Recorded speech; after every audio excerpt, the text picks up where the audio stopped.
Debate. Minister of Justice. Thank you, Mr. Speaker, and I'm very proud that on May the 17th, we introduced Bill C-16, an act to amend the Canadian Human Rights Act and the Criminal Code. The bill addresses a fundamental issue of equality and human rights, the discrimination and hate crimes experienced by trans and gender-diverse Canadians. At this time, Mr. Speaker, I would like to table in both official languages a potential charter impacts statement for Bill C-16. I would first like to acknowledge the efforts of colleagues in bringing this matter before previous parliaments. The member from Esquimalt-Saanich-Sooke, the member from Vancouver Centre, and the member from Burnaby Douglas, Mr. Bill Siksay. Their hard work on this issue helped start an important national conversation on gender identity and expression. I thank them all for their leadership. Canadians know that trans people make the same important contributions to Canadians as everyone else. Yet their life journey is often more challenging as they have to overcome misunderstandings, prejudice, and hostility because of their gender identity or expression. With this bill, we unequivocally say that Canada can do better. As the Prime Minister has said, Canada is stronger because of its diversity, not in spite of it. Bill C-16 reflects our commitment to this diversity and provides for equality and freedom from discrimination and violence for all Canadians, regardless of their gender identity. With this bill, we say loudly and clearly it is time to move beyond mere tolerance of trans people. It is time for their full acceptance and inclusion in Canadian society. Bill C-16 would bring us closer to this goal by amending two statutes, the Canadian Human Rights Act and the Criminal Code. Two statutes that play a central role in affirming the basic equality rights of all Canadians and reducing their vulnerability to harm. It will improve legal protections for trans and gender-diverse people by updating the laws against discrimination, hate propaganda, and hate crime. It would promote inclusion and respect for trans people who have so often been relegated to the margins, struggling for full recognition and participation in our society. Some of the words and concepts used in the discussion on Bill C-16 may not be familiar to all Canadians. For this reason, I would like to elaborate on some of the terminology being used. In terms of gender identity is a person's internal or individual experience of their gender. It is a deeply felt experience of being a man, a woman, or being somewhere along the gender spectrum. Gender identity is a profound matter of self-identity. It shapes one's self-understanding. Conversely, gender expression is how a person publicly presents their gender. It is an external or outward presentation of gender through aspects such as dress, hair, makeup, body language, or voice. Trans and gender-diverse persons are among the most vulnerable members in society. As parliamentarians, we have the opportunity to make their lives safer and freer. Bill C-16 presents an opportunity to ensure that our laws provide clear and explicit protection to those who need it the most. I will begin by discussing the proposed amendments to the Canadian Human Rights Act. Parliament enacted this Act in 1977 to promote equal opportunity in federal workplaces and in access to goods and services. As the Act says, quote, all individuals should have the opportunity, equal with other individuals, to make for themselves the lives that they are able and wish to have, and to have their needs accommodated, consistent with their duties and obligations as members of society, without being hindered in or prevented from doing so by discriminatory practices, end quote. Canada has a long history of laws that recognize and seek to address harmful discrimination. Over the course of this history, a theme has emerged, one of greater awareness of the barriers to opportunity that exist in our society.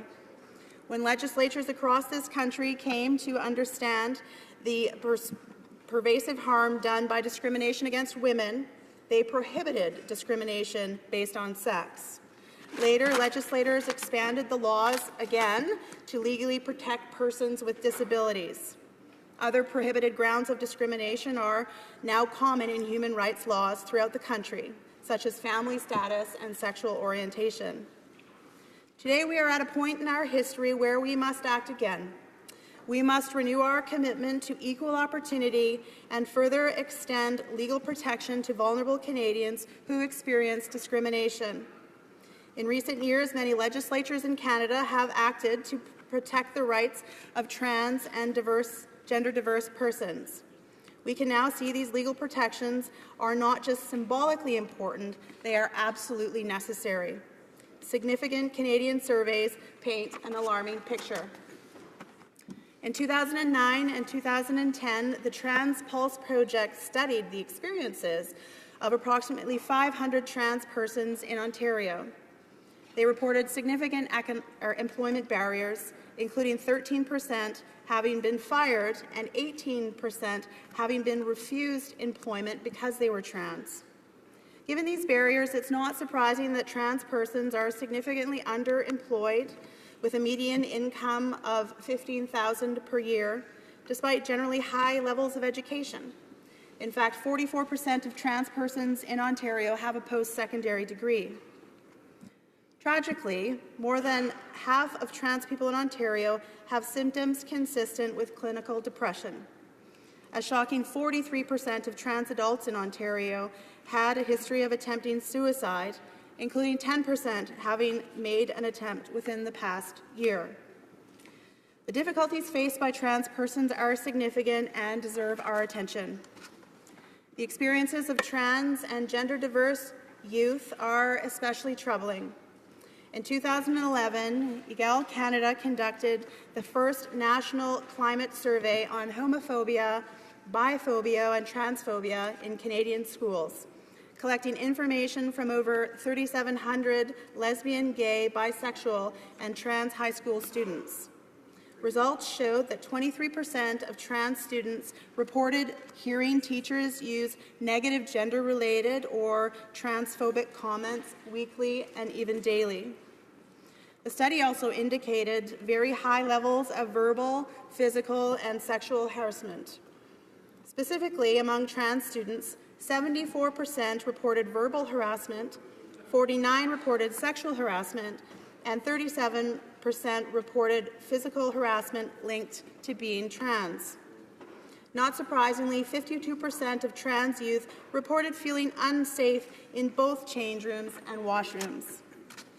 This is completely unacceptable.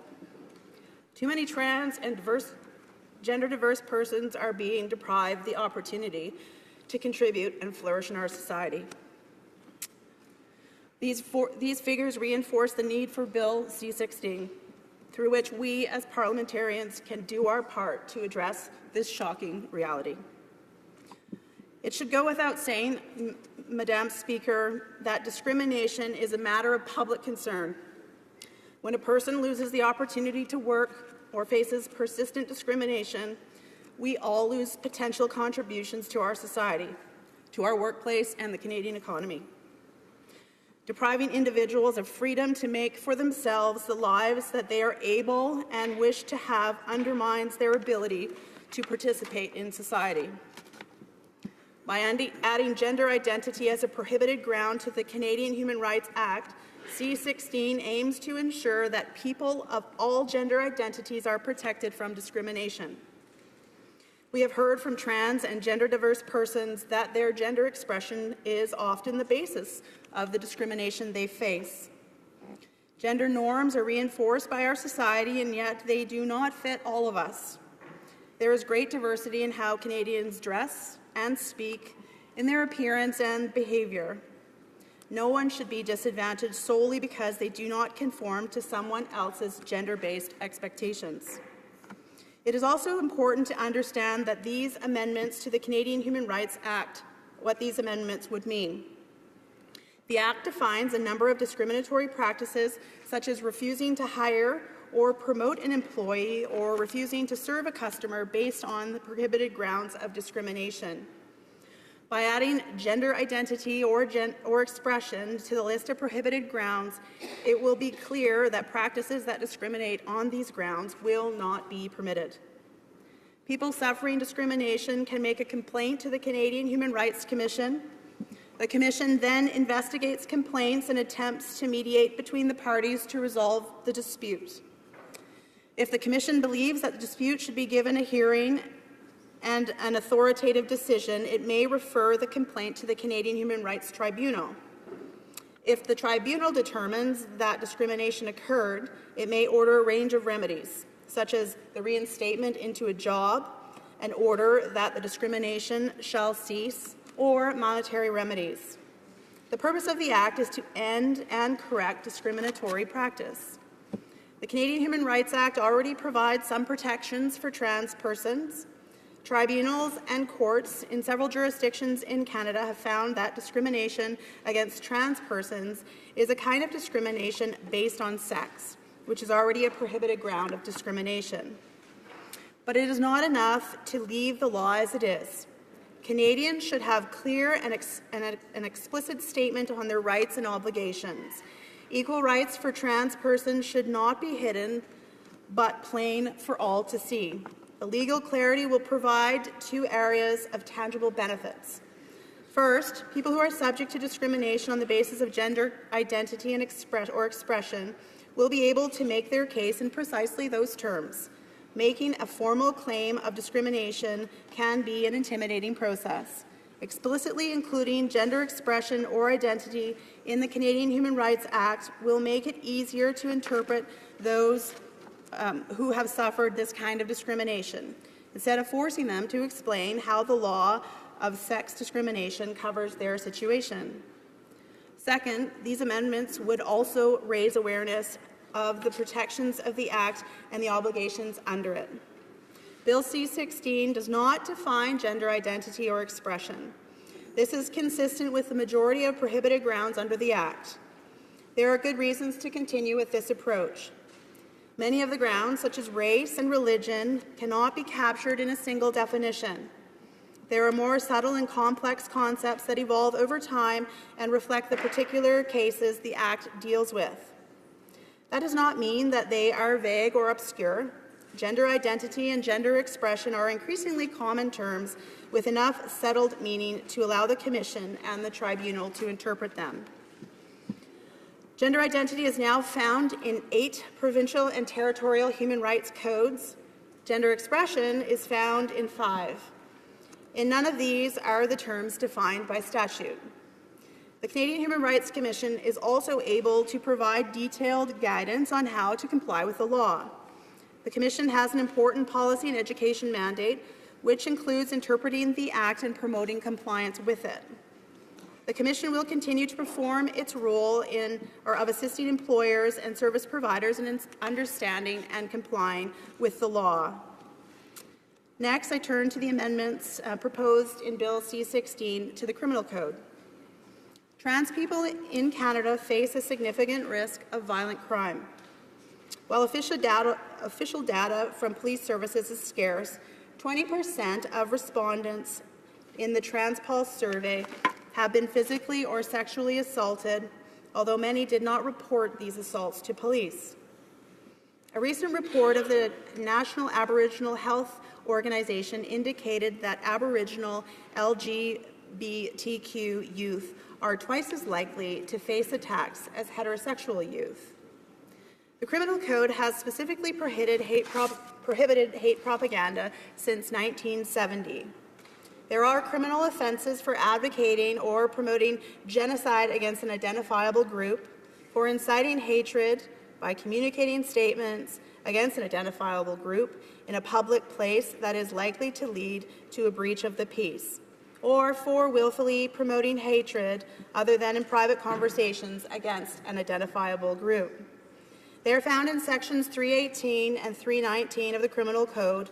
All 3 offences protect identifiable groups.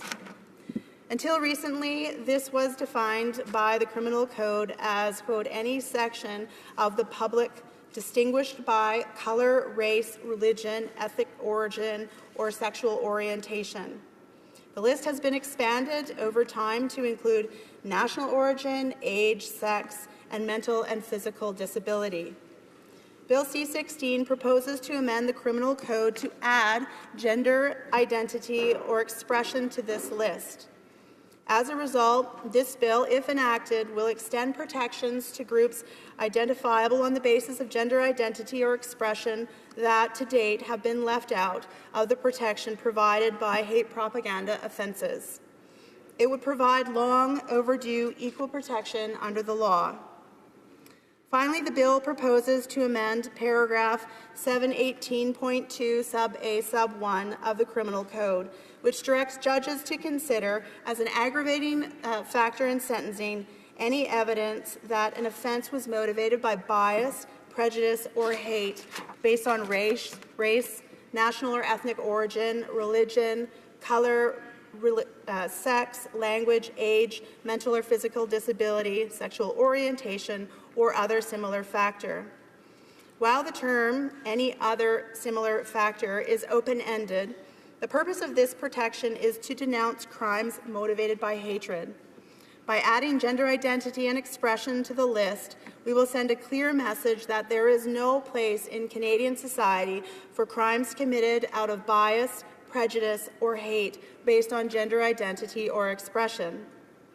In Canada, we celebrate inclusion and diversity. All Canadians should feel safe to be themselves. When I introduced this bill back in May, Charlie Lothian-Ricard, an amazing young activist who I'm pleased to say is in the chamber today, was here and very publicly stood beside and was proud with the introduction.